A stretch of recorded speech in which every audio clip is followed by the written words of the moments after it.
నీకు చెవులో చెప్పిండా అని మాట్లాడుతున్నాడు.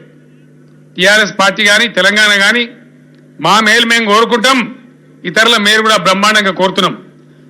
చంద్రబాబు నాయుడు లక్షలాది మంది ఉన్న ఈ సభ నుంచి ఈ తెలంగాణ గడ్డ నుంచి నేను చెప్తా ఉన్నా, చెవులో చెప్పే బాధ్యత మాకు లేదు.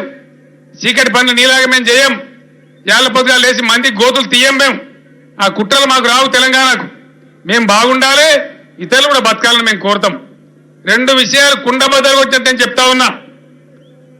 ఆంధ్రప్రదేశ్ రాష్ట్రానికి ప్రత్యేక హోదా ఇవ్వాలని అనేక సార్లు మా కేశవరావు గారు రాజ్యసభలో మాట్లాడినారు, మా ఎంపీలు లోక్సభలో మాట్లాడినారు. నేను కూడా చెప్పినాను, ఇవాళ కూడా మేము అదే స్టాండ్ మీద ఉన్నాం. 100% నాకున్న సమాచారం మేరకు 16 మేము, 1 ఓవైసీ గారు, తెలంగాణ 17 ఎంపీలు మనమే గెలుస్తా ఉన్నాం. అక్కడ జగన్మోహన్ రెడ్డి కూడా బ్రహ్మాండంగా గెలుస్తా ఉన్నాడు. 35, 36 ఎంపీలు ఇద్దరం కలిసి అయిపోతాం. ఖచ్చితంగా ఆంధ్రప్రదేశ్ రాష్ట్రానికి ప్రత్యేక హోదా తేవడానికి మా తెలంగాణ ఎంపీలు కూడా సపోర్ట్ చేస్తారు, టీఆర్ఎస్ కూడా సపోర్ట్ చేస్తుంది. పాలసీగానే మనవి చేస్తా ఉన్నాం.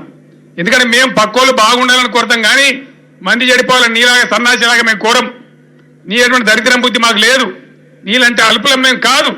మేము బతకాలి, ఇతరులు కూడా బతకాలని కోరుతాం. మేము ఇంకో మాట చెప్తా ఉన్నా, నీకు లేదు తెలివి, కానీ నాకున్నది తెలివి. నాకు లెక్కలు తెలుసు. మాకు ఉదార స్వభావం ఉన్నది.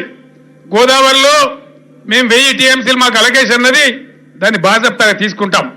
ఆంధ్రప్రదేశ్కి చెప్పినాం, మీరు పోలవరం ప్రాజెక్టు కట్టుకోమన్నాం. మేము పోలవరానికి అడ్డం రాలే.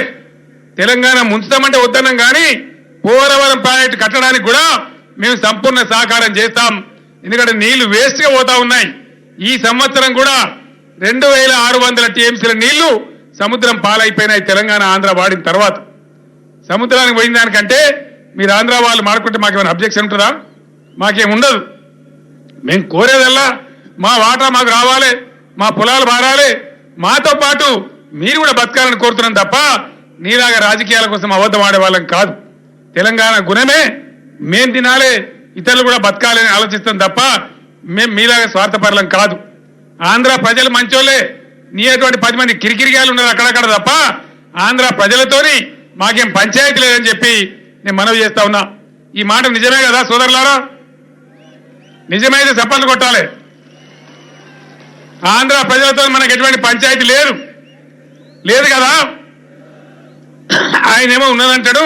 చంద్రబాబు నాయుడు లాంటి పిడికెడు మంది కిరికిరిగాలతో తప్ప మనకు ప్రజలతో పంచాయతీ లేదు. మనం బతకాలి, వాళ్ళు కూడా బతకాలి. మనకు కులం లేదు, మతం లేదు, అన్ని వర్గాల ప్రజలు బతకాలి. ఇలా మీ అందరితో నేను కోరేది, ప్రధానమంత్రి స్థాయి వ్యక్తులు వచ్చి హిందువులు ముస్లింలను మాట్లాడొచ్చునా? మైనార్టీల గురించి మాట్లాడొచ్చునా? అందరం కలిసి బతకొద్దా? బతుకుతలేమా? ఈ దేశాన్ని విడదీసి ఎటు దారి తీస్తారు, ఎటు తీసుకుపోతారు? ఈ దుర్మార్గాలు ఆగిపోవాలి. దేశాన్ని విభజించి పాలించే దుర్మార్గ కూటనీతి మంచిది కాదు మన దేశానికి. బ్రహ్మాండంగా గంగా జమున తహజీబ్ లాగా అన్ని మతాల ప్రజలు, అన్ని వర్గాల ప్రజలు, అన్ని కులాల ప్రజలు కశ్మీర్ నుంచి కన్యాకుమారి దాకా కలిసిమెలిసి బతుకుతా ఉన్నాం. దేశం సంపద పెరగబోతా ఉంది.